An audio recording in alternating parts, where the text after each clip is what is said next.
hey guys, just because summer is ending doesn't mean you need to stop. Stop what? I don't know. If your goal is to lose stubborn body fat, you need to pick up a supplement on stnutrition.com called DTE. For what, Ben? Why do we need DTE? Well, if your goal is to lose fat,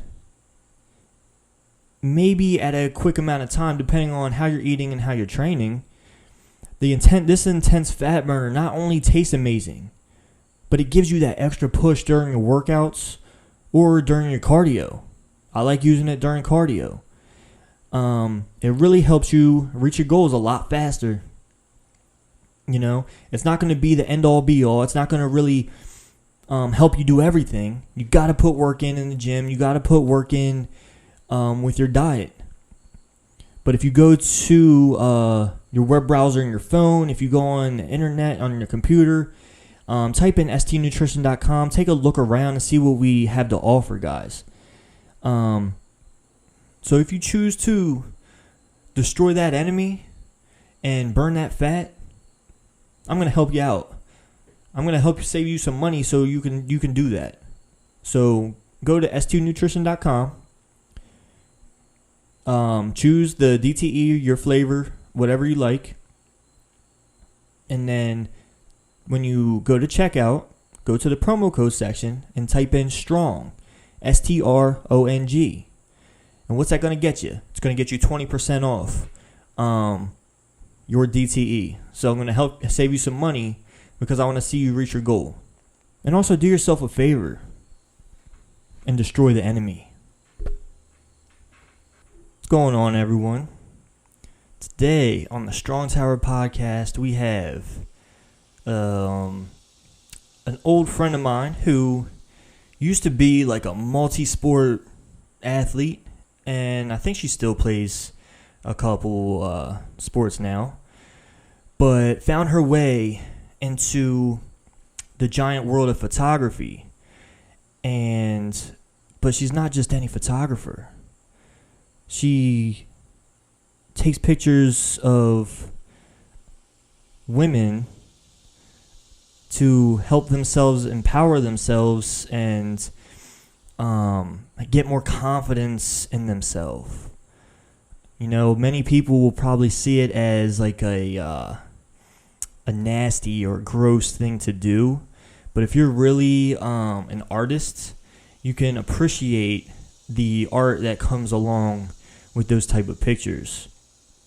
So everyone just sit back and let's welcome to the Strong Tower podcast, Leslie Bradford.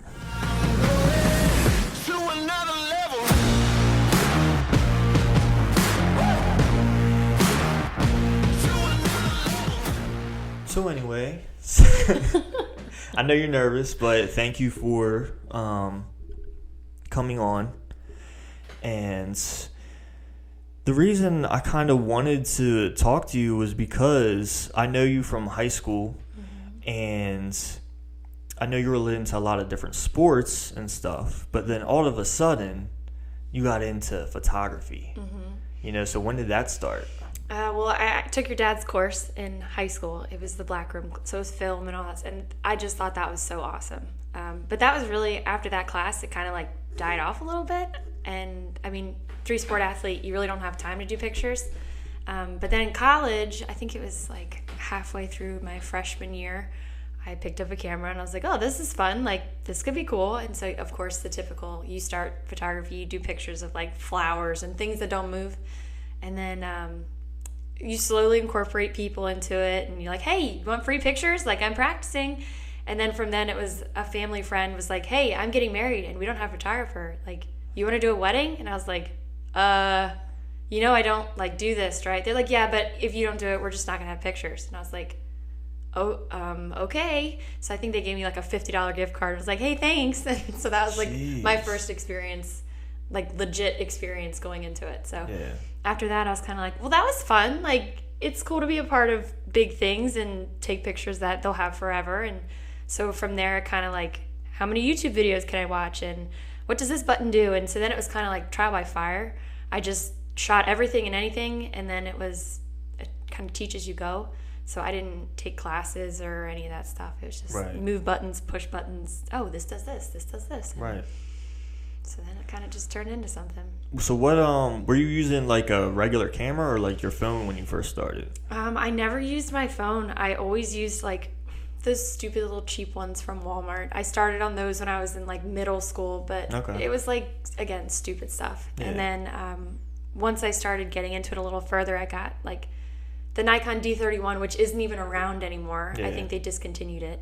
And so then slowly I started doing more events, and then that paid for nicer cameras. And so now I shoot with a pretty nice camera that I love. It's the D750, the Nikon. I know you guys are Canon people, but I shoot Nikon. No, I don't. No, Nikon's a good camera. Yeah, they've got some nice stuff coming out. I'll be eventually switching to the mirrorless, hopefully, but that's a long time away. Yeah, we'll see. See, for me, I actually did a wedding. I didn't take pictures, but I helped my dad with like the lighting and stuff one time, and that made me say I would never want to do this. It you know what I mean? Stressful because one, like a wedding is so much to someone's like memory, you know, and you're responsible for taking those pictures or doing that video and making it something that they like. Yeah. You know? Yeah. It's definitely a lot of pressure. I think once you get a couple under your belt, it's not as bad. I know the first time, the $50 wedding I did, it was like you go online and you look up as many different poses as you can, and you talk to other photographers, see what they recommend, and how do you handle this, and what do you do about this? And honestly, a lot of it is you just got to get the experience. It is stressful though. I mean, there's weddings. I did a wedding. It was like 2 hours behind schedule. It's like, how do you make up 2 hours? Like exactly. What? It's pitch black outside, and we're supposed to be doing portraits like 10 minutes ago. So I don't know what you want from me, but I can't bring the sun back up. So you're always gonna have people who are a little unrealistic, but for the most part, it's a good time. I mean, you get paid to go to a party. So it can't be that bad. You get to see different stuff, and you get to experience like different kind of weddings. Like I know my dad has been to like a gay wedding, a Jewish wedding, a wedding gone bad. Oh, I've been to those. Really, like I guess like the groom got drunk and did something with the bridesmaid. Something. Happen. It happens. Yeah, it was. I can't even imagine. So you started with weddings, right? And do you still do weddings? I do a little bit of everything now. I primarily do weddings and boudoir. Some families, some engagements, all that stuff. But those are my two big ones, weddings and boudoir. So that was another question I had. Because how do you even start that? That is a funny Someone story. Just said, "Hey, take pictures of me naked." You know what I mean? That's a funny story because I had one done, and the person who did it did such a bad job. I was so embarrassed to even look at the pictures. I don't even know where they are. I didn't download them. Nothing. They were so bad. Did you know pictures when you got it done? Like, did you know have that eye? No, yet? Because I hadn't started that. Oh wow! So it really was bad. I was looking at these like. It was so embarrassing. So when I walked out of there, I was like, I never want someone to feel like this. Like, this is a terrible feeling. Like, you go in there to build your self-confidence and you walk out feeling worse than when you walked in, and that should never happen. Yeah. So when I left, I was like, that's not going to happen. I'm not going to let that happen to any of my clients. So then I started getting into it. And now it's honestly probably what I'm most passionate about. Yeah. A lot of... For someone like myself who's very self-conscious, it takes a lot of bravery to do something like that. Oh, yeah. Something that I try really hard to make my clients feel like they're on top of the world when they're done, which is sometimes hard to do because people get in their own head. But I love it. I do. That's what my studio is at home. So, yeah. The stigma behind it is pretty bad, though. Like, Yeah, but when you're a photographer or you're an artist, you know what I mean? You can see the beauty behind it and the reasoning. You know what I'm saying? You're not just looking at it and be like, oh, that's porn. Well, you know what I mean? You'd be surprised how many people tell me that, though. Exactly. Yeah. Yeah, because they don't have that eye. They don't see what you're supposed to be seeing. Yeah. You know what I mean? But so take me through, like, what kind of stuff do you tell your clients that have never done that before, that want to do something? Because most like women do it for like their significant other or themselves, or the two biggest reasons are as a wedding gift or just because they want to feel better about themselves. Any reason's a good reason because it's just a good time. The process is a little, so it's funny, and I tell all my clients, like, the first 20 minutes you're gonna be so scared, like you're gonna look like a deer in a headlight, like this is not gonna be the first 20 minutes. Honestly, those pictures are literally just to get you to the next 40 minutes. So literally 20 minutes in, a switch flips and they're just like walking around like they own the place, and it's great, and you can just see the confidence just immediately changes. And I'll show them a couple pictures on the back of the camera, and they're like, that's not me. I'm like, well, you're standing there, and it's definitely you. So, and then it's an even better feeling knowing, like, okay, when I'm done editing them, they're going to look 10 times better, even more so than they already do. So a lot of it's angles, a lot of it's like pushing your chest out, pushing your hips back. It's a lot of coaching, and people are like, well, are you going to like tell me poses, or do I have to figure that out? I'm like, you literally have to show up, sit down, get your hair and makeup done, change into these clothes, and I pretty much take care of the rest. So it's not like it's not like, okay, go. It's not that way. So people, of course, the unknown is nerve-wracking. So once you get there, once you get people in there, like, okay, well, when can I schedule my next one? I'm like, whenever you want. Like, I'm open, just let me know. So some people look for reasons to do it now just because, oh, well, Christmas is coming. Like, I can do it for Christmas, right? I'm like, yeah, whatever you want. I'm here. So, yeah, I have a really good team behind me.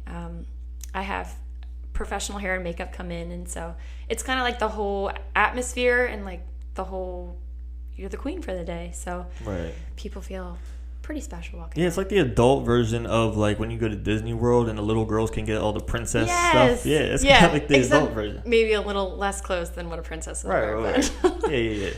Yeah. But it's so crazy that like you just like find your way into that. Yeah. That's what I've always wondered. I'm like, how did she even? Yeah, it's definitely not something. I mean, you knew me in high school. That's definitely not an avenue I thought I would go down. Right. Because I'm pretty shy for the most part. I mean, I'm an introverted extrovert, if that makes sense. Right.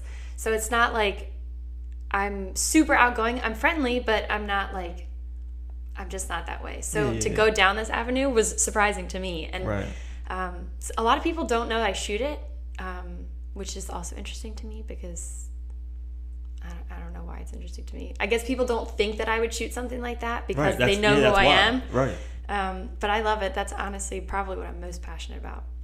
Yeah. Do you get any like backlash in church about it? Yeah. Really? Yeah. I've had people come up to me like, why are you shooting porn? I'm like, nuh-uh. Wait, who's shooting that? Because I'm not.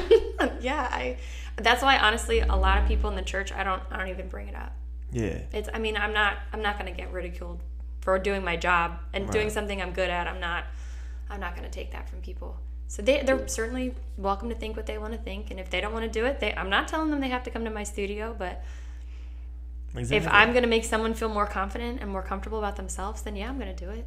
They have clothes on. Like, come on, people. It's like a swimsuit. They're like walking around in a swimsuit. It's not that big a deal. Right. It doesn't need to be a big deal. But people make it a big deal. Right. What if like an old woman like wanted to do it? They've done it. Oh, really? Yeah. Yeah. They are honestly some of the more, they like toe the line more than some of the younger girls do. Like, it's crazy. They're like, I'm like, whoa. chill. But they have a great time. I mean, at the end of the day, whoever wants to come in my studio, I'm happy to shoot. Yeah, it's crazy. Yeah. So do you kind of like explain to people like the art in it at all, or like not really the art in it. I think a lot of it just comes down to, again, building their confidence. A lot of it comes down to like, no, you can do this. Like, you seriously, it's not that hard. Just listen to what I like.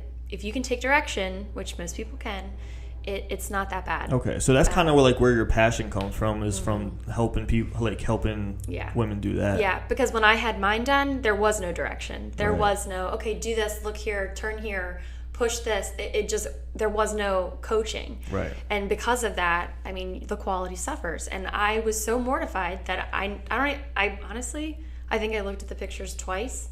And this was like 5 years ago. Yeah. And these kind of pictures are pictures you should look through. Is that why you wanted to do it, for your confidence and stuff? Yeah, and it was awful. And it just made it worse. It was awful. Jeez. Oh my gosh, it was terrible. Was it a woman shooting? Yep. Okay. Did you get did they have hair and makeup? Is that the thing to do? Or? My best friend does hair, so she came and did my hair, and then the photographer, which this should have been a first red flag. She's like, "Oh, I worked for Mac. I'll do your makeup," and I was like, "Okay, great." And so she did my makeup, and I looked like a clown. Yeah. I don't wear makeup to begin with, so you put makeup on my face, I already feel weird. But then it was 15 pounds of makeup on my face, and I was like, what happened to my face? Yeah. And it was just, the whole thing was a train wreck. It was just, and like I said, from that point on, I was like, I never want anybody to feel like this. And fortunately, to this day, none of my clients have walked out feeling like that. So good. I'm doing my job. At least I think I'm doing my job. If people are happy, then I'm happy. Exactly. So. Is that mostly what you're doing? Is like mostly word of mouth? Is how it's getting around? Mm-hmm. A lot of people, they get their pictures back because they'll say, I don't want you to post anywhere. I'm like, that's fine. If you don't want me to post them, I don't. Yeah. Because they're pretty personal pictures. Right. And so they'll get their pictures back and be like, oh my gosh, I showed all my friends and they want to do it. I'm like, great, send it my way. I thought you didn't want to show anybody. Yeah. But they get so excited when they get them back because they look really good. Yeah. They get so excited. They're like, oh, all my friends looked at them and they loved them. I'm like, wait, isn't this for your fiance who hasn't seen them yet? So they always get a sneak peek. But that's crazy. So do you have because you only post what they say you're allowed to do, right? Mm-hmm. So that means you've had probably every body shape. Yeah. Kind of. Yeah. Yeah. Yeah. I mean, it's different for everybody. Some people are very comfortable with where they are. Some people are not comfortable with where they are. So I'll usually get that, oh, well, I want to lose a couple pounds before I do it, which my thing is, you look great how you are. If that's what would make you more confident and more comfortable, by all means, do what makes you comfortable. But if that's the only thing that's stopping you, you don't. Just do it. Just do it. It completely changes your mindset on how you look based on it. You might say, well, I'm really not happy with how I look. Okay, well, just do it anyways. It just, you'd be surprised the confidence it brings. So it's hard though for people because you can't get out of your own head. Right. The first thing you're going to do is critique yourself. Right. And the whole point of this is to not critique yourself. Yeah. It's to kind of value how you are and accept how you are. Mm-hmm. So, I'm a lifter, so I completely get it. You do everything you can to look the best you can and work out 5 times a week, 6 times a week, and everything in between. But at some point, you got to be happy. You just have to be happy with yourself. Right. And that doesn't mean you stop working or stop trying or stop doing your best, but you can't just tear yourself down all the time either. So hopefully these pictures, they do a pretty decent job of bringing people back up to you know what, I actually look really great. This is awesome. Yeah. So, all different types of bodies, all different types of people, different types of, well, I'm super shy. Well, I'm super outgoing. It's okay, well, we'll get you all to the middle point. Yeah, work with it. Yeah. Yep. Yeah. Yeah. But there's also some kind of, I don't know, you gotta have some kind of confidence within yourself, but then also kind of, because that's why I kind of don't like the whole, sometimes I don't like when people say, oh, well, I love myself, blah, blah, blah. I'm like, that's cool, but you're unhealthy. Yeah. Yeah. You know what I mean? Yeah. There's a line between loving yourself for who you are as a person, Yeah. and not being physically healthy. I mean, you should be taking care of your body to begin with, because that's the only one you got. Like, that's Right. what you got till the day you die. So Right. you might as well take care of it. But yeah, I definitely welcome anybody into my studio, whoever wants to come. Yeah, that's so crazy. You ever had a guy? No, that's actually called boudoir.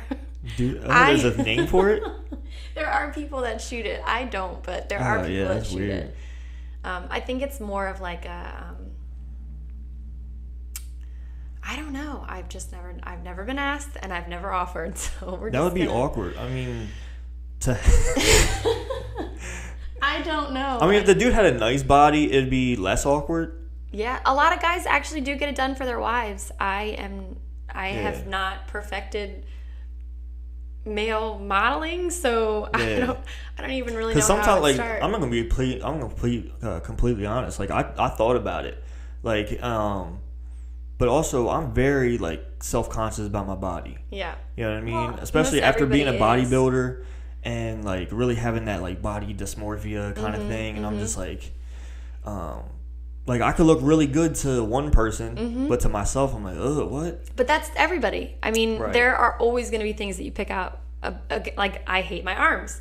I hate this. Well, there's always going to be something that you're not happy with. Oh yeah.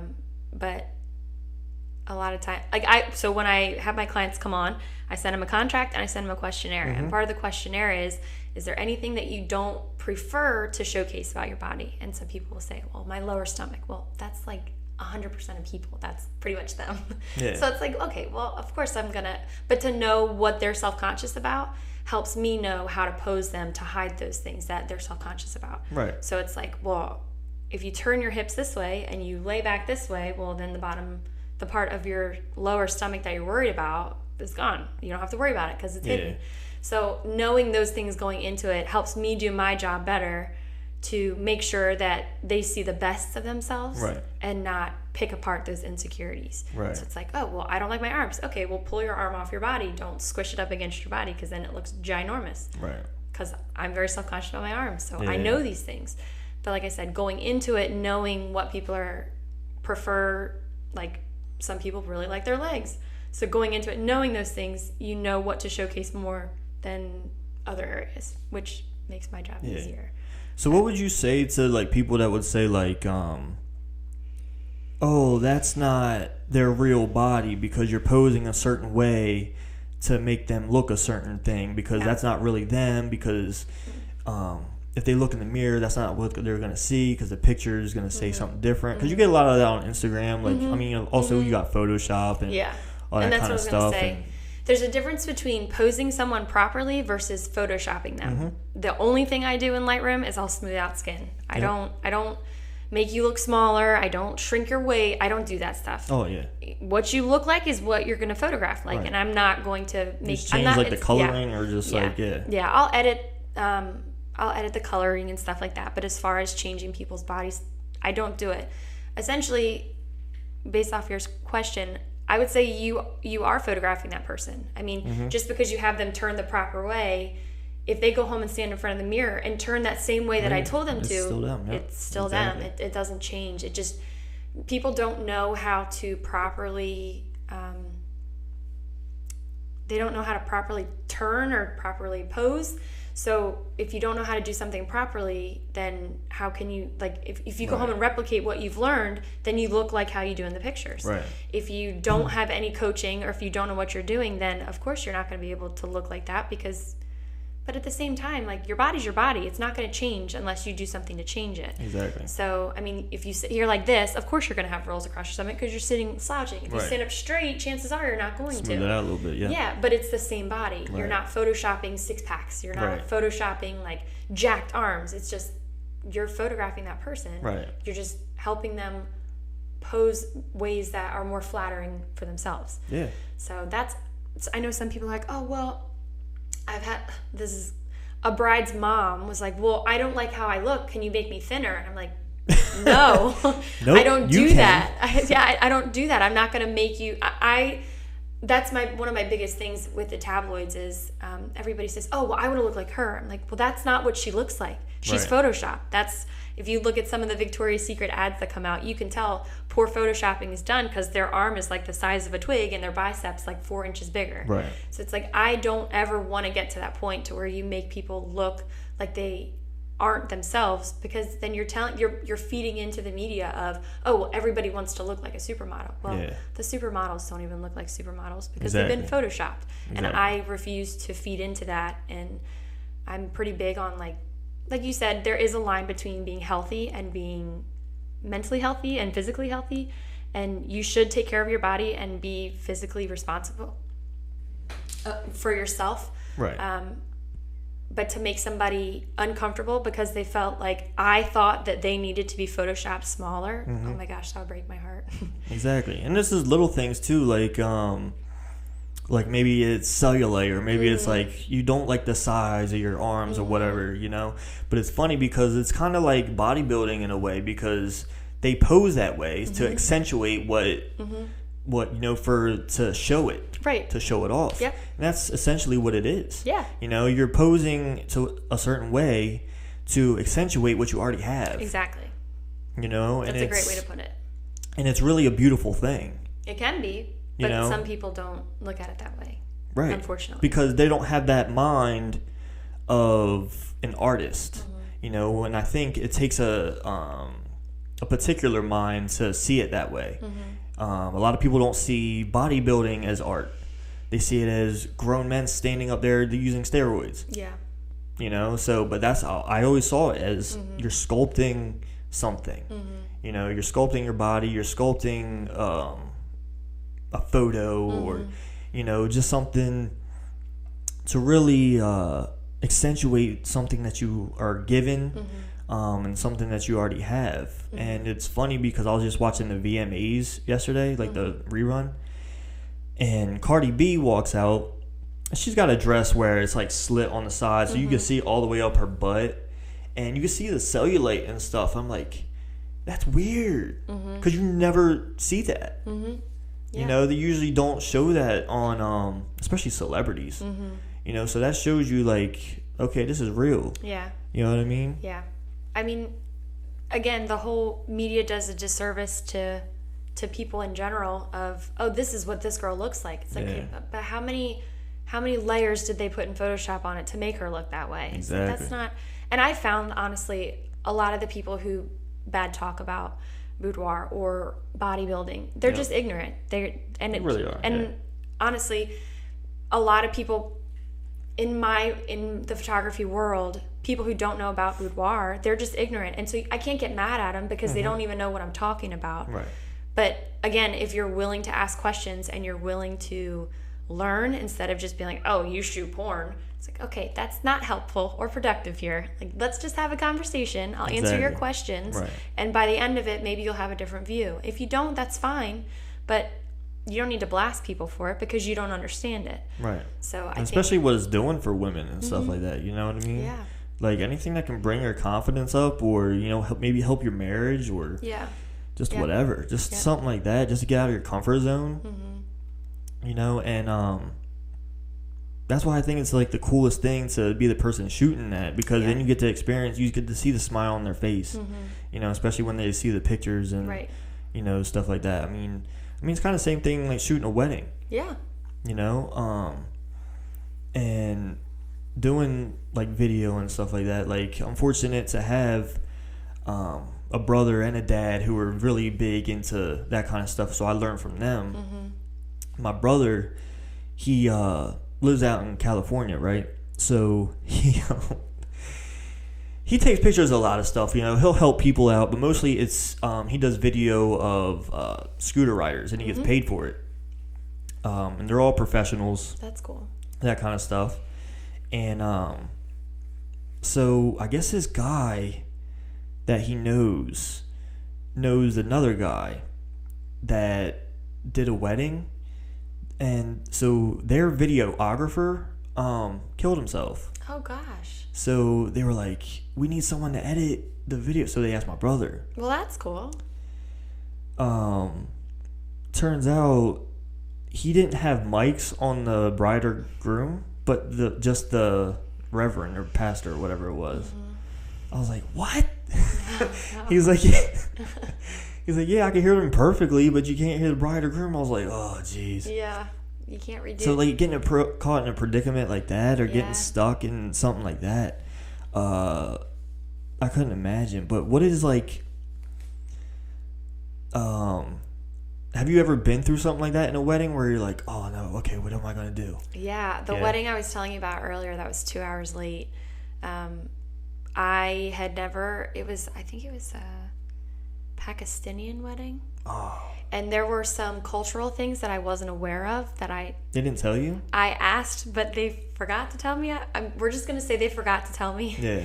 I guess one of the cultural things I'm ignorant in their wedding, right. So I don't know if this is right or wrong, but I was told that all of the guests show up to the bride's house before the ceremony, mm-hmm.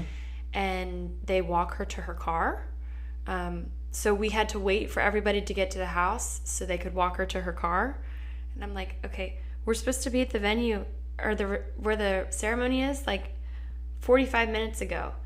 Where is everybody? Yeah. And so they dance and sing and all that other stuff. And so we finally walk her out to her car, and I'm thinking, okay, we can make up for it. It's not a big deal. Like, weddings run behind all the time. I know this. It's whatever. So then we get to the ceremony, and everybody goes inside. And then I guess another custom or something they wanted to do was everybody goes back outside and greets the bride and does like a singing, dancing festival little thing with bubbles and so I'm now looking at my clock like, what are we doing? Like, it was a fall wedding, so the sun sets early, and you have to be mindful of that. And so mm-hmm. by this time I'm like, we still have the ceremony, we still have family pictures to do, we gotta go. So it was a longer ceremony, which again didn't really account for that, right. because they told me it was going to be short. And then everybody at the end, of course, they have to walk through like this big crowd of people to get to their car to go to the venue. Well, we get to the venue at like 7:30 and sun sets at like 7:45. Mm-hmm. I'm like, we gotta go. And so I'm like trying to run them through the venue to get outside, and they stop and talk and say hi to people, and I'm like, my son's gone. And by the time we got outside, it was pitch black. And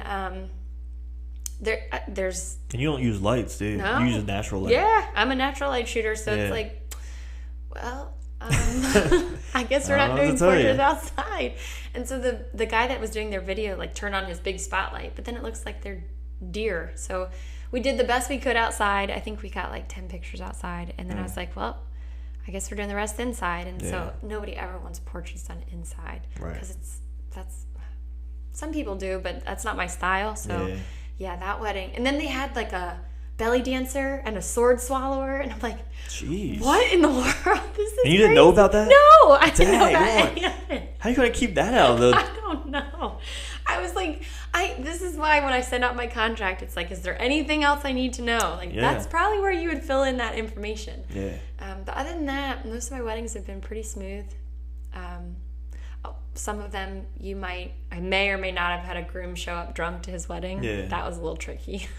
Because it shows in pictures. That's why we try and tell the bridal party, like, yeah, you can drink, but don't go crazy. Mm-hmm. When we're done the pictures, go take as many shots as you want. But just people's faces turn red. People just stumble. Yeah. I did have a bridesmaid stumble down the aisle one time. Jeez, man. Like, guys, just give me like 45 minutes. Can't wait till the reception? Yeah, just give me 45 what it's for. Minutes.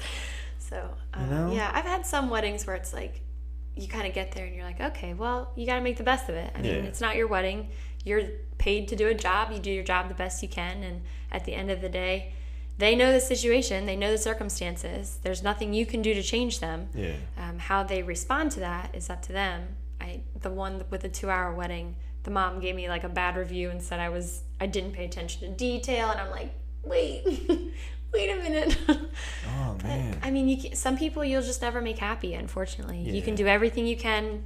You can do your job to the best of your ability, but some people they'll never be happy.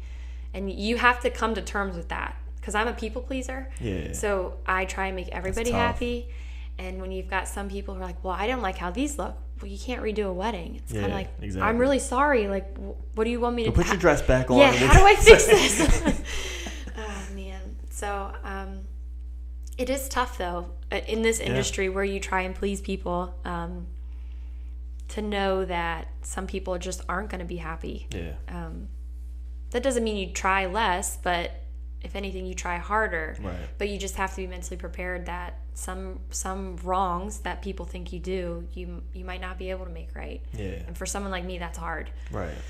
But especially when you have a certain style, and that person doesn't understand, the whole photography thing or video thing, and because it's like I did a video for a karate school. Oh, cool. And it was my first kind of business video, and I'm not used to doing those, but I watched a lot that my dad did, and I was like, okay, I kind of got a feel for it, but I put my own thing to it, and the owner was like, oh, can you do this and this? I'm like, for this video? Yeah. No, I don't think you want that. No. But he got all mad and stuff, I was like, dude, I'm telling you, man, for this kind of video, you don't want that. I think some people get in their mind what they think it'll look like, yeah, but then they don't really realize it's really not going to work that way. Yeah. Usually the videos that people reference in their mind are done with professional actors, everybody in the set is a professional, so you can make it look like this, where in reality, we're dealing with everyday people. These people aren't trained to do this and move like this, and it's just, again, media does a good job of saying, oh, well, it's easy, you throw a camera in front of these people, you do this, you throw it all together, and it looks great. It's like, how much money went into that? Exactly. It's not that simple. So Pinterest has done damage to the wedding community on all fronts. I'm sure. So you have these ideas of, oh, well, this is a picture perfect wedding. Okay, well, that's probably a styled shoot, and that's probably not actually a wedding. Some weddings are phenomenal and gorgeous, and they do look like that, but look at their budget. I can probably tell you that wedding right there was probably not $15,000. It was probably $75,000. Right. So I think people have to be realistic, which Pinterest does a really good job of making people's idea of realism wrong. So yeah, that's why I love when people are just they get their pictures or they get their video back, and they're just so appreciative of it. You know what I mean? Because they don't know how to critique it. Right. Unless it was really bad. If it was really, that's how you know when your pictures are really bad, is when someone that has no idea tell you they're really bad. I'm like, oh. Yeah. Yeah. That's honestly one of the best parts of being a photographer, is knowing that 30 years from now, someone will look back at your work that you took and be able to show kids and grandkids and whatever. That's pretty, when you look back at your great-great-grandparents' pictures that have gotten passed down from generation, to know that I will be a part of that for someone's life is pretty cool. Not that they'll necessarily remember my name, but just the fact that they have something that they can show for generations. To me, that's one of the most humbling parts of my job. That's why it's cool, because you see these stories on Facebook. I saw one where this dude, they were in Hawaii or something, and this dude proposed to his girl on the beach, or was it on a mountain? I don't know, something like that. And he didn't have anyone to take a picture or anything, and this photographer was already out there shooting pictures. The sun was setting, and it was just a beautiful backdrop and everything, and she nailed a picture. And then so she reached out to Facebook to say, hey, I want to send these to these people, and they ended up finding them and giving them those pictures. I'm like, that's cool, because they would have never had something to you hear stories like that pretty often, and the photography community is pretty cool in that if they see something like that and they don't see someone else shooting it, they're like, oh, I gotta get this for them, this would be perfect. And then they try and find ways to get it back to them. Some people are not so great, and they're like, oh, well, I took this and now it's gonna be $50. You only care about the money. So the nice thing for some people is they genuinely care about the memories and preserving those memories, and they're not about the money. But that's hard to find sometimes. Every time we go out and we have friends that have little kids, I know they're not going to have actual good pictures. They'll probably have cell phone pictures of their kid doing something, but nothing really memorable. We went to that St. John's Carnival not too long ago. with our friends, and they just had like well, they didn't just have her, but I forget, she's like 1 maybe. So she's like running around. I'm like taking pictures of her, like getting on rides, and I got this one picture of her and her dad walking away, and they're holding each other's hand. And I was like, oh, I gotta send these to them, you know. So I got some other ones, and I just like sent them to them. And they're like, she was like, oh, thank you so much, you know. And I'm just like, it just makes you feel good. Yeah. I mean, it's honestly, the phones have come so far today. The cameras on the phones have come so far that yes, it's easy to carry that around and just snap a bunch of pictures. But what do you do with them? Right. You look back at them every blue moon if you're looking for a specific picture. But other than that, they sit on your phone, which is another really sad part to having the phone, is that you don't have albums sitting around anymore. Like, people don't just go look at the pictures on your wall or your coffee table, because when you go to print a picture from your iPhone, it's grainy, it's not it's just not the same. Exactly. And so it's great to be able to capture that stuff quickly and not have to carry around camera gear and all that stuff. It's good for short little clips and stuff like that, but for the cost or the expense of what? Now you don't have pictures printed out, you don't have stuff on your wall, because everything's on your phone and it just sits on your phone, and like I said, you don't really go back and look through all those pictures, so it kind of stinks. But at the same time, it's great that you have those memories, but then it's like, well, what do you do with it? Because what are you going to do, put it on a thumb drive and then plug it into your computer every time you want to look through? Like, it's, people don't have time for that. Everybody's so fast paced, and I gotta do this, I gotta get this done. It's like, okay, well, then you're never gonna look at those pictures because they're on your phone, or they're on a USB, or there's no like tangible product. So what do you think about, because I had this happen to me, I think, when was the last time we went to Disney World? 2017. And so me and my wife were watching the fireworks show at the castle, right? And I'm videoing, and the lady behind me says, why don't you put your camera down so you can enjoy the moment or whatever. And I was like, oh, I'm doing this so I can enjoy the moment over and over and over again. I don't know, I'll just have to, you know what I mean? I'm that kind of person. I love soaking things in, but also I want to also remember that, because then I come home and the trip wasn't that great because we went with all our family, and the communication wasn't that great between all of us, and people were miserable, and but if you watch the video, it looks like we had the best time of our lives. You know what I'm saying? You had no idea, and that's the whole point of it. I mean, that's the whole reason I love doing video, is because of that. And there's a difference between being on your phone all the time because you're on social media and you're texting people and you're on Facebook and you're Instagramming, which is all fine and good.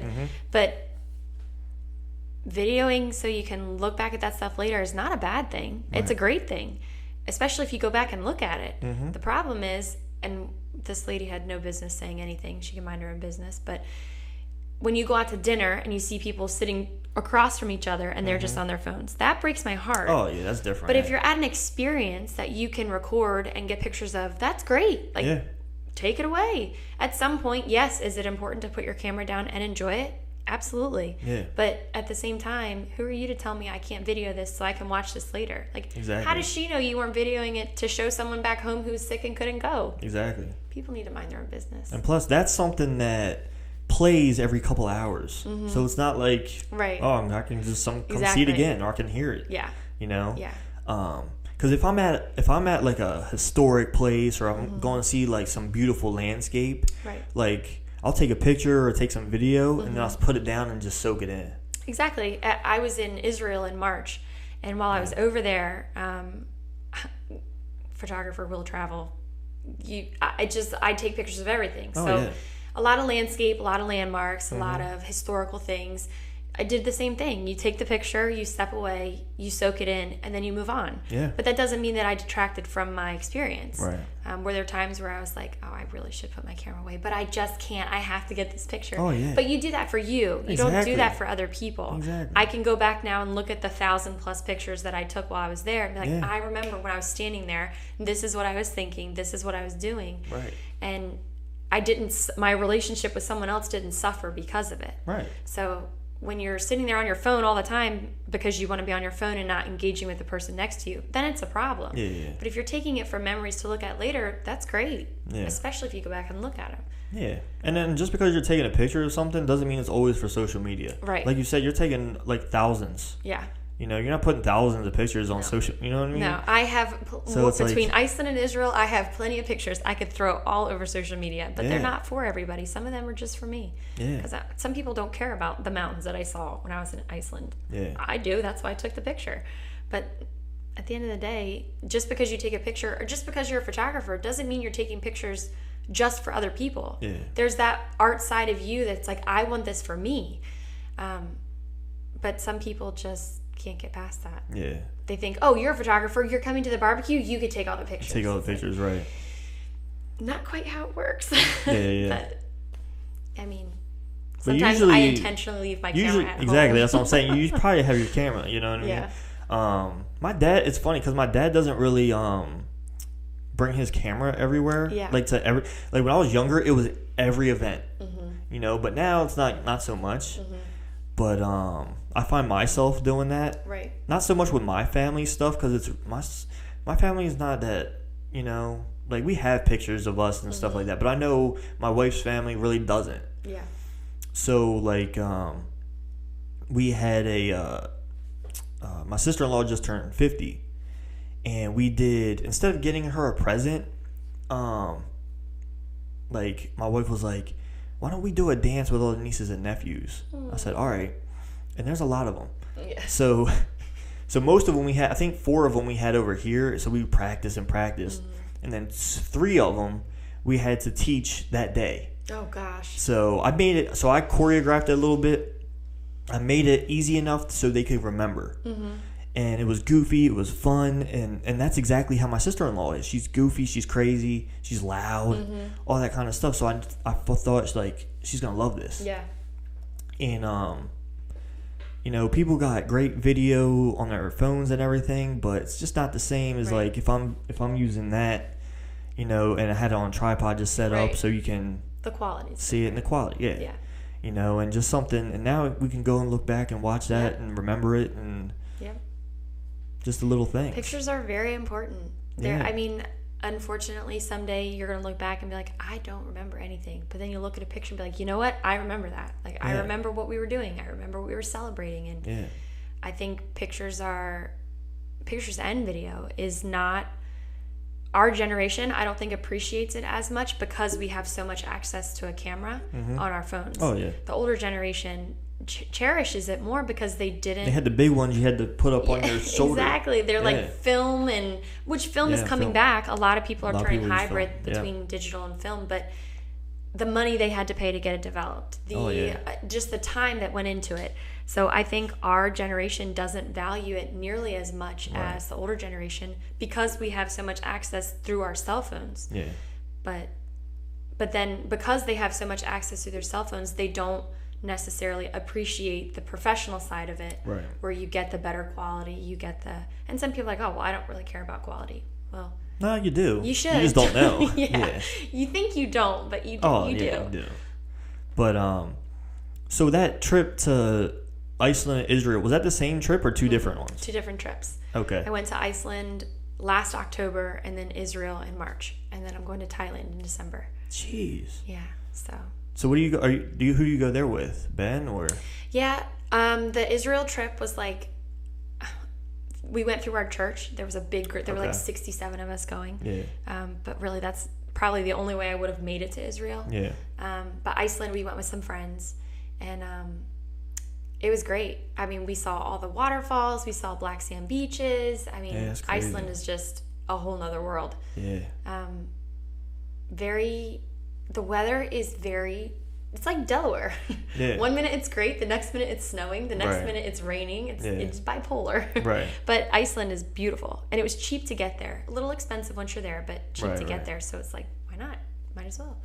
And some of my favorite pictures are from there. Actually, there's a photography contest every year, and it's thousands of photographers, millions of pictures that are submitted. And I submitted some from Iceland, and I think 4 pictures from Iceland made it to the top 10%. Ooh. Out of like I'm talking like 5 million pictures. Yeah, So that was pretty cool. Yeah, That's cool. I had several or 3 or 4 in the top 10%, 4 or 5 in the top 20%, and like 1 or 2 in the top 30%. So that was pretty exciting, especially since that was the first time I ever entered the contest. Yeah. It was like a big boost in my confidence. It's like, definitely. I'm like competing with some of the world's best. Yeah, for real. So that was cool. But it's just, I mean, you go to somewhere like Iceland, you can't put your camera down. Oh, exactly. Everywhere you turn, there's something you take a picture of. The horses that you literally can pull off and just go pet the horses that are just standing there. So yeah, it was cool. Did you go to like a particular place in Iceland, or like just all around? All around. Yeah. So we went all along the bottom half of Iceland. Okay. So all the way to the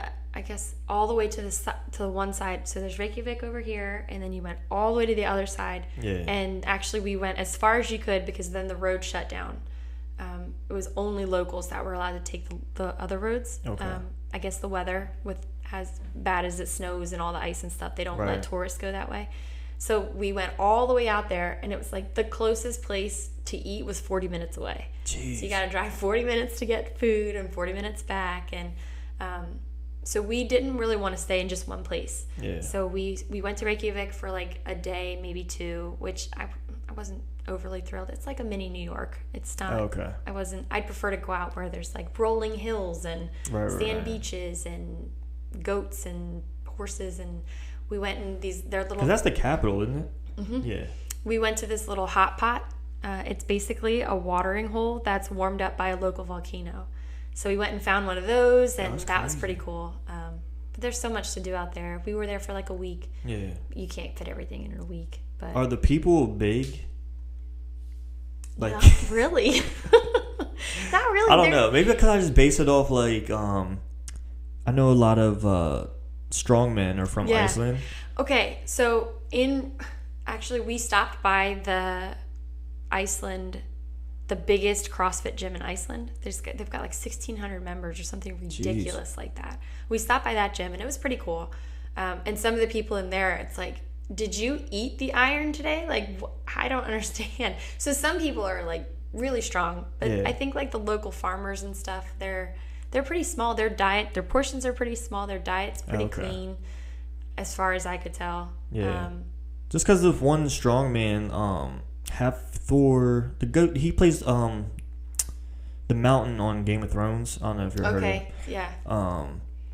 But Hafthor Bjornsson, and I saw a documentary on him, and his whole family's big. Mm-hmm. Like even his sisters. Yeah. It's like, jeez. Yeah, they're not all that big over there. Okay. But I thought it was like a. But it might be depending on where you go, because I know a lot of the girls that compete in CrossFit are from Iceland. Okay, yeah. So, I mean, they got to be doing something right over there.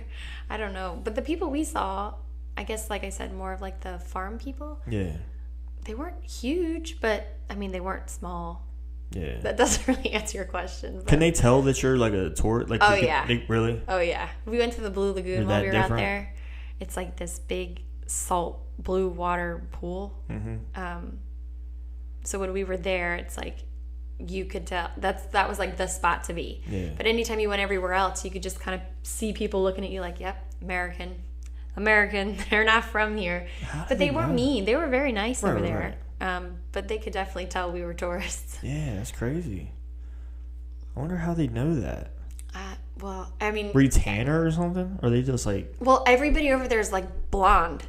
Ah, okay. So that probably gave part of it away. But I mean, blonde when you hair, blue eye, that kind of thing. But when you walk around over there, you're literally looking at everything because everything is so pretty. Yeah. And I don't really know how you would get used to looking at stuff like that because it's so pretty. But I'm sure growing up there, they have like we see it all the time. It's not a big deal. Right. But for us, we're like, what? Like, this is so cool. Especially living here when you don't see any mountains or anything. It's Delaware. So yeah. It's not like big, huge glaciers and waterfalls. And my old youth pastor lives in Colorado. Okay. And he posts pictures of him in his backyard all the time. I'm like, I don't even have to go to another country. I can just sit in his backyard because all you see is mountains. Mm-hmm. I'm like, that's your backyard? Yeah. I went to Denver last summer and I hiked a couple mountains with my friend, and she's the hairstylist I use. So we went out to Denver. Yeah. hiked some mountains, saw some really cool like water holes at the top of mountains and all that jazz. I just don't know how you could get used to that. I would not get. It's just so pretty. Like, what if you did the boudoir stuff out there? I've traveled. I have traveled. Oh, you have done it? Yeah. Is that still called that, or is it called like travel boudoir? I mean, you could probably call it traveling boudoir. But yeah, I've gone to like Philly and Maryland and Pennsylvania. Well, have you done it like outside? Yes, I have. Oh, really? I did. There's a place right in Maryland I've used outside. It's like a big stream with big rocks, and it's almost like an Amazon feel, which was pretty cool. It started pouring at the end of the shoot, so we had to rush to the end, which kind of sucked because we had some really cool stuff lined up for the end. But yeah, done outside, gone to different They do states. like costumes. I haven't. Or is that like only if someone wants to do that? Yeah, it's really by request. Okay. A lot of the times they'll ask me like what they want to wear. Yeah, I'll give them pointers. Like earth tones work really well, or like go to Forever 21 or obviously Victoria's Secret, all those places. Yeah. But a lot of it's I have a client closet they can pick through if they want to find something that they like. Obviously everything's clean. But if not, if they don't want anything from my closet, they bring their own stuff. Some people use jerseys from their fiancés if they play. Okay. One of my friends referred a friend, and they do bowling, or their fiance's bowls, so they had like a bowling jersey, and so sometimes trying to it's all how you use the jersey. That's true too. So it's it'd be sexier if it was a basketball. Well, or football some people jersey. use basketball jerseys and football jerseys and all that stuff. Some people they've brought like a baseball bat or something. What like if they that. brought like chains and a whip? Would you say no? I wouldn't say no. I would just probably have to research how to make that look appealing.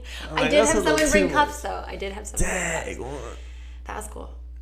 It's all about trying to incorporate things that are special in their relationship and making it look appealing, not like you're being abducted. Yeah. So, yeah, I mean, it's different. Some of the stuff that comes through is different, but you gotta find a way to make it work. That's so crazy, because you went to college for like athletic training or something, didn't you? I double majored in sport management and marketing. Okay. I have more of a business background. Okay. I worked with the football team for 4 years as an equipment manager, which after that I was like, this is what I want to do. Like, I love this job, and I was good at it.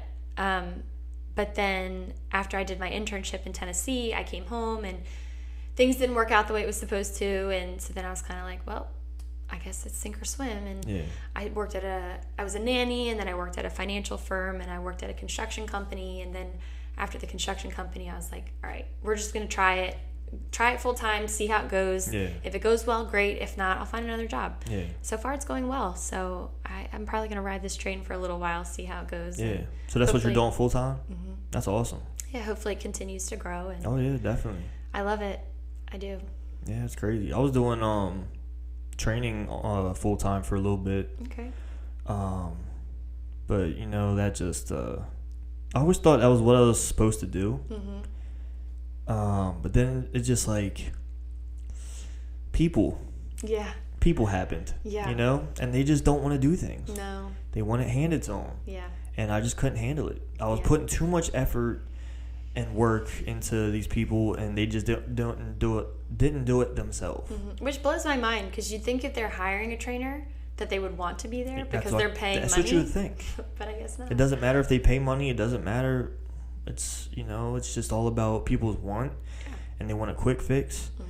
And it's just something I didn't want to do anymore. I mean, I have more fun. That's why I still train the girl that's a fighter.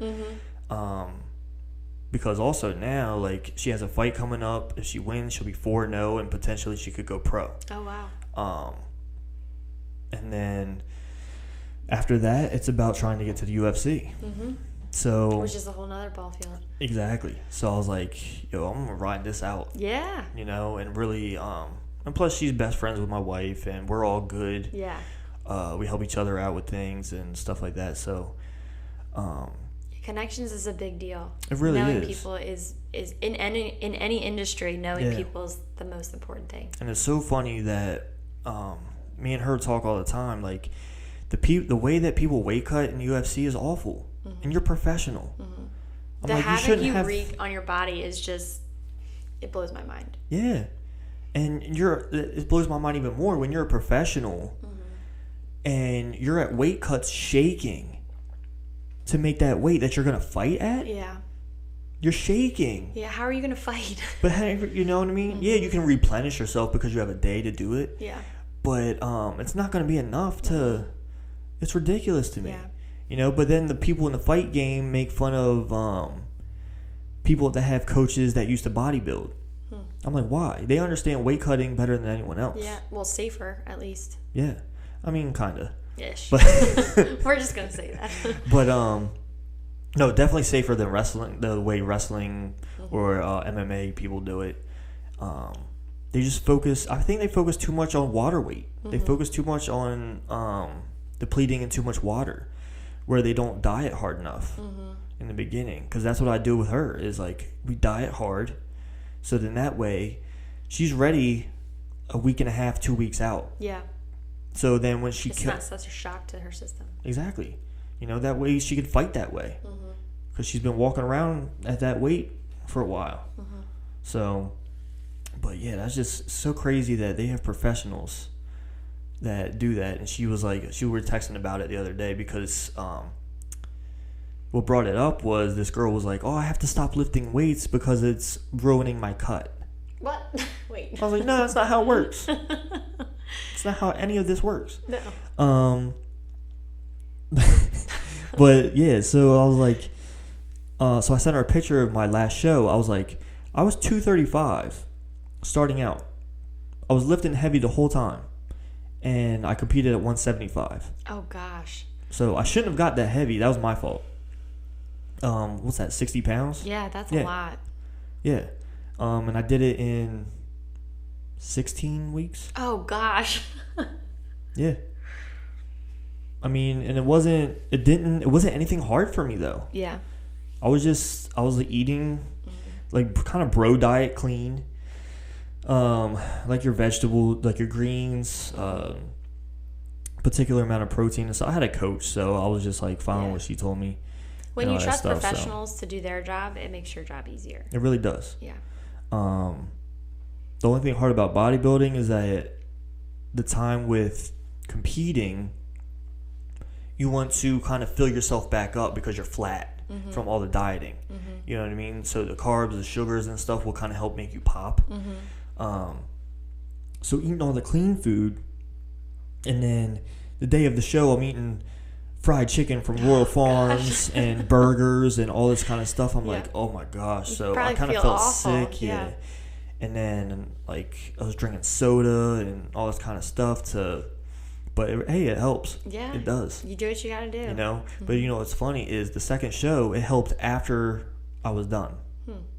That's when I looked the best. Interesting. Was after I was done. That's when it hit me. I was like, great. Thanks. That's tough. But yeah, do you have anyone that does that for like to get ready for a shoot? Do they diet? Say, hey, I want to do a shoot like 6 weeks later, or you know what I mean, or a month later. I have never had anybody ask me for a recommendation for any kind of trainer or anything. Right. They typically the line I'd get is, I just want to lose a couple pounds and then I'll get back to you. Yeah. Well, usually they don't get back to me because they didn't lose that couple pounds. Yeah, which it's okay. I mean, I get it. You want to be, if you're not confident in yourself and you're not comfortable, it will show in pictures. Oh, yeah. And I try and tell that to my clients all the time. Like, if you're unhappy about something, it will show in pictures. Family pictures, anything. If you're not happy with the outfit you're wearing, if you're not happy with how your makeup was done, any of that, it will show. And so pretty much you just wasted that money because it's going to show. And you're not going to be happy with the final product, which then means that means I didn't do my job. Right. If you're not happy with the final, then I didn't do my job well. And I worked very hard to try and do my job well. Exactly. So it's tough because people think that they have to lose a couple pounds when if they trusted me as a professional to do my job, they wouldn't feel like they needed to do that. But it's hard to trust people that you don't know. I'm asking them to stand in front of me in a bra and underwear and here, go lay on that bed real quick and I'll make you look great. It's like, you're what? You want to run that by me again? It's like, just trust me. Like, I promise. Yeah. It's going to feel weird, but it's going to look great. Yeah. That's the other big thing. With any kind of pictures, it's just listen to what I'm telling you. Yeah. It's going to feel really weird, but it's going to photograph well. So just trust me. And they're like, no, it's going to look awful. And then they get the final, like, oh my gosh, it actually looks great. Yeah, like, exactly. I told you. And well, it's like I'm sure in weddings you probably get it more so than anything. It's like, oh, we want this, and this, you know what I mean, and all that kind of stuff. And they're trying to tell you how to do your job and stuff like that. And it's like, well, did you get a picture of this? It's like, I did that like 30 minutes ago. Yes, I did that. That's what I'm here for. Yeah. So. But yeah, that's another thing. Is like people, because I know at my wedding, my dad did mine, and then he had 2 of his students help, and so he was doing pictures, they were doing video and stuff like that, and I think he had another guy help doing pictures too. So my dad was getting mad because we weren't like speeding up, and I was trying to get people to do it because I know how that feels. Yeah.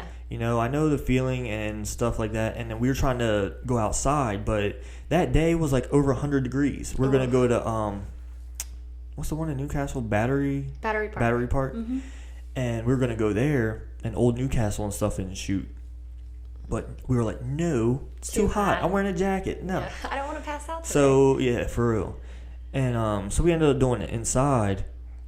And I think a couple of my pictures, you could tell my wife wasn't that thrilled. You know, but hey, and that's what I told her. I was like, hey, it's going to show in the picture. You know, you got to be happy about it. Yeah. What if the person is like, they're comfortable, but they don't feel sexy? By the time like, how would you make them feel? You know what I'm saying? Like, that's why I show them the back of the camera. Okay, that's like, and that's like super taboo because a lot of photographers are like, I took the picture. Like, I'm not showing you the back of the camera. Like, it's not edited. Right. It's like, okay, but if you showed them the back of the camera, they see what you see. They're like, that's not me. I'm like, nope, it's definitely you. Like, you're the only one standing here. I just pushed the button. And then they see themselves and they're like, oh my gosh, like, I look really good. It's like, I told you. And once they believe it, then it's like they turn sexy on their own. Like, I didn't have to do anything. Exactly. It's that boost of confidence that they see it and they're like, wait, like, I can actually do this. That's why I said 20 minutes in. Yeah. I don't know what it is about 20 minutes, but 20 minutes in, it flips and I think it's just that amount of time that it takes just to like build that like rapport between you two, and then you feel each other out, and then she's finally feeling comfortable and stuff like that. And after you take a couple pictures, I might slide shots their way a couple times if they're really uncomfortable. Give them a shot of something. Give them a whatever they want. I don't know. Well, you just keep that in that room. What? You just keep it downstairs, like wherever your room is? I'll do like mimosas if they want a mimosa. Okay, some people don't drink, which is fine. But I'll say, like, you want a mimosa? You want a shot? Is there anything that you want that you think would help? Mostly they'll drink a mimosa. Like, okay, I think I can get through with one mimosa. I'm like, okay, we'll just do a mimosa then. That's perfect. That sounds like an experience. Like, it is. And that's really one of the things I pride myself on is the experience of the whole thing. It's because people will say, oh, well, I'm on a budget. Can I do my own hair and makeup? I'm like, no, you can't do your own hair and makeup because typically the day you want it to work is the day it doesn't. Right. And it's, my eyeliner wasn't working the way I wanted. Well, this takes all of that out of it. Yeah. And you don't have to worry about anything. You literally show up, get your hair and makeup done, drink a mimosa if you want a mimosa. Then you throw on the clothes that we decide. Yeah. Like, we'll go through. You got professionals doing it. It's not like you have your next door neighbor doing the girl's makeup. Exactly. You know what I mean? And it really goes to the whole experience. I mean, from beginning to end, you're completely taken care of. You don't have to worry. The only thing you have to worry about is what outfit you pick, and that's completely up to you. I give suggestions. I give pointers on maybe things that they should consider or could consider. But other than that, the whole day is taken care of from start to finish. And turnaround time is pretty quick too. I usually get them the pictures to pick because each of my packages come with different products. Right. So I usually have turnaround pretty quick so they can look through the pictures to determine what they want to put in the book or the album or printed. Yeah. So I think it takes like a day, maybe two, to have it turned around. Yeah. Which again builds to that experience of, oh my gosh, I'm so excited. Because if you wait too long, it's like it's more frustrating than anything. Exactly. So it's like, wait, these are already done. I just got this done yesterday, and sometimes I get it done that afternoon. But it's definitely different. Yeah. It's definitely not something that's for everybody. Right. Oh yeah, definitely. But I think after you get the pictures and you see other people's pictures, like, okay, I know that person. I know they're not a model. I know they're an everyday person like myself. So maybe that is something I can do. I'm like, yes, you can. You can. Anybody can do it, I swear. Exactly. But it's just convincing yourself that you can do it, which is not always easy to do. But. Like, so what, how many do you do a week, would you say? I don't know how many. I would probably do about one a week. Okay. Maybe one every other week. It just depends. It depends on the time of year, too. Some months are more... and probably on your makeup person and your hair person. A lot of it is... I mean, you figure you have to coordinate with 4 people. Right. Not only your client, but hair and makeup. Yep. And you're in schedule. I mean, because if I'm not doing boudoir, I'm probably doing family or an engagement session, or like last week I did a wedding and a graduation. So it's like... It all depends. Some weeks are busier than others. Some weeks are completely dead. But then it's kind of like last week made up for this week, because this week I didn't have anything, but last week I had all these things. And so it's really kind of like mountains and valleys. Like some weeks are over the top, so many things going on, but then other weeks it's like, okay, now I have to edit everything, and now it's kind of like a lull. So I think boudoir is one of the things, like I said, I'm most passionate about. So I, of course, always want to book more of that. Oh, yeah. But convincing people to book it is kind of hard because of the confidence thing. Right. So I, of course, never have as much as I want booked. Yeah. But probably I try and do something at least one every 2 weeks. Yeah. But it doesn't always work that way. And that's something that almost has to be passed around word of mouth. Like you can, it feels like I feel like you can market or advertise that as much as you want, and it'll still be tough. Yeah. Because of that convincing part. Mm-hmm. And it's not cheap. It's not like. Well, yeah, it's that too. But I try and work with people on that, because I know, like, I'm not made of money. I know they're not made of money either. Right. But also, you have to know your worth too. Yeah. So. Yeah. You can't just cut yourself out. Right. Like, you do work just to help that person. Yeah. And I do try and work with people best I can. Right. But at the same time, it's a business. Unfortunately, you have to make money to keep going. And so I try to think I'm pretty flexible. I offer people payment plans and all that other stuff. So I try to be mindful that people can't just drop this chunk of change on something like this. Yeah. But at the same time, I value it a lot. So it's not something that I'm just going to be like, oh, well, sucks. Not going to happen. Exactly. And a lot goes into it too. Well, do you pay the hair and makeup? Okay. Mm-hmm. Yep. Everybody gets paid. Yeah. And like I said, I have a client closet. So that's money that I've dished out for different outfits and different things for people to wear. Yeah. That obviously get cleaned in between. Right. But I've dished out a lot of money on that for people to have access to. If they say, well, all my stuff is really old or really gross, and it's like just ratty or dingy or whatever. I'm like, well, I've got stuff you can look through. You're welcome to. So stuff like that you don't think to factor into the cost of doing business, but it is. It's a big cost. And I mean, the different albums and the different, I have like an heirloom box that I put their prints in and stuff like that. So there are different expenses that you wouldn't think about, but are very much well, if I give everybody a discount, then there's things that I can't do for you anymore. Right. But it's definitely something you have to wrap your mind around. Photography is very different than a 9-to-5. Like a 9-to-5, you get paid once every week, every 2 weeks, every whatever it is. With photography, you just get paid in clumps. Yep. Like if you work a gig, you get paid. If you don't work a gig, you don't get paid. Right. So it's like wrapping your mind around that like and pay budgeting. As you go, yeah. Mm-hmm. It's very different, especially working 2 jobs that I got paid on a regular basis. And then jumping to this where it's like, okay, well, this week I have 1 shoot and next week I have 6 shoots. So it's different. I mean, I felt that with training too. Mm-hmm. You know, it was bouncing around, it was on and off, and then I probably had like a month or 2. It was really consistent, and I was like, oh yeah, you know, this is so cool. It's a great feeling. you know. But then, I mean, I'm dealing with the same thing now with my my business now. You know, sometimes it's good. Yeah. Sometimes it's all right. Yeah, and time of year makes a big difference too. Oh, yeah, like definitely. Closer to Christmas and in the fall and closer to Christmas, you have the family pictures, you have the Christmas pictures and all that stuff. But like January and February, it's too cold to go outside. Like who wants to do anything then? Exactly. So it's like those months they're pretty slow, but for the most part, it's crazy. It's crazy. But you know what? I feel like at least you're doing something that you love doing, and you're getting paid to do it. And it's funny because I started photography, I guess it's been like 6 years that I've been licensed. Yeah. And my dad told me a couple months ago, he's like, you know, Leslie, like, I didn't think you were going to make it. And I was like, Dad! Yeah. He's like, well, I mean, it's just like, it's really hard because you've got all these people in this market and everybody's trying to do photography. And if you got a camera, you're a photographer. And he's like, I just didn't think you'd be as successful as you are. And I was like, well, I'm glad you told me now, because if you told me that then, I'd probably be like, I quit, I'm done, I'm not doing this. But it was cool to see now he's like you've actually really made a thing out of this. And and you're also doing something that makes you stand out. Like, I don't see anyone else do the boudoir stuff.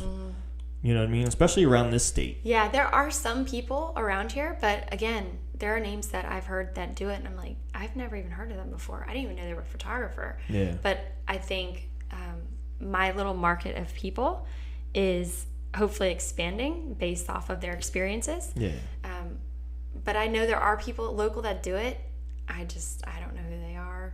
I know I do it. That's all I care about. Yeah. Oh, exactly. I mean, I feel the same. Like, as long as you just keep doing it, the change is going to come, and it's just going to keep growing. So hopefully, you know what I mean? Because people, like, there's tons of people that do the family photos, the baby photos, the wedding photo. Right. You know what I mean? Right. But to do what you're doing, I think that puts you in a category by yourself, just because who else does that? And it's such a specific niche. Like, it's not like you can just throw a family together and do pictures. Like, I hate to say a science to it, because it's not really science, but there is a method to it. Yeah. Like, you can't just, one pose doesn't work for every single person. Exactly. Because again, different body types, different way to pose, different people, and what works for this client isn't going to work for this client. Whereas if you throw a family together, more times than not, you can use the same poses. And you can use variations of poses in boudoir, but it's not like this exact one is going to work for everybody. Right. So there is more of patience with yourself, patience with your clients, because explaining to someone a pose is not always the easiest. I find that I'm actually showing them physically, like, okay, I'm going to have you sit like this, turn like this, do this, push your hips back. I'm laying, like, if they're on the bed and I'm showing them a pose, I'm literally laying next to them showing them that pose, so they have an idea of what I'm doing. In a family, you don't really have to do that. You just kind of like, okay, well, stand there, turn here, move this way. Like, smile. It's just it's very different. And most people think that in boudoir you have to have like a sexy face, and I'm like, well, actually, for me, I don't have one, so I'm not gonna make you do that. But more times it's like, okay, well, look down, look to the side, smile. It's not, more times than not, you're not even looking at my camera. Right, exactly. Which is great, because people get, when they see a big lens in their face, they get nervous. Yeah. And so for me, it's like, okay, well, just look down this way. Yeah. I'm not even looking at the camera. A lot of times it's look down this way or turn this way. They're not even looking at my camera, which is the biggest misconception, is people think that you have to have a sexy face to do it. You don't. You don't. I can attest to that. Yeah, because like a lot of people that are regular people probably don't have a sexy face. No. So they're just like, they're trying to do one, and they're doing Zoolander. Well, the funny part is, like, I'll say, do you have one? And they're like, no, not really. Then don't make one. Okay. So we'll try it. Weird. And I'll say, no, that's not working. And so then everybody starts laughing. Yeah. And really, it's when you get them laughing, those are some of the best Lightens the mood. Oh, yeah. Yeah. So sometimes it works out. Sometimes it's like, wait, what are you doing? Yeah, exactly. So I've learned that. I learned very quickly that not everybody has a sexy face. Most people don't. It's very rare that people do. This is not the movies. This isn't real. So. Oh man, that's hilarious. Yeah. But yeah, thank you for coming on. Well, thank you for having me. Yeah, I'm glad you got more comfortable. Yeah, it wasn't. See, it's not that bad. No, not that bad. Once you start, it's not that bad. But yeah, I mean, I can't wait to see like what everything grows into. Yeah. You know what I mean? I mean, I follow you on social media, so I'll be seeing it. But yeah, thanks for coming on. Absolutely. And then see you guys later.